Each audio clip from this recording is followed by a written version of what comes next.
cioè, come dire, Sì. non è una città di fantasmi, è una città di uomini e di donne fantasmi. Fantasma ha la stessa radice la parola di fantasia.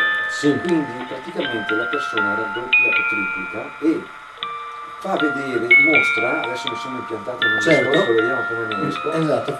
Sì. Mostra la sua parte fantastica, parte fantasmatica, Fantasma. fantasmagorica. Eccolo là. Cioè gli esce uno psichiatra, uno psicologo potrebbe spiegare forse questa cosa qua, escono da questa persona tutti i desideri, tutte le voglie, si materializzano e io acchiappo, ecco bravo, Una parte. io acchiappo e porto a casa e poi cerco di trasformarli in parole a seconda delle capacità che col tempo ho.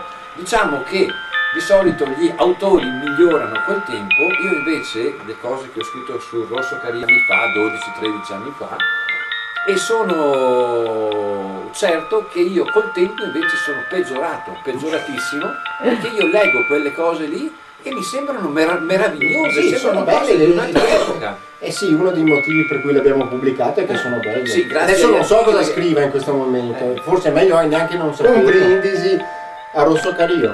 E agli antichi editori Venezia.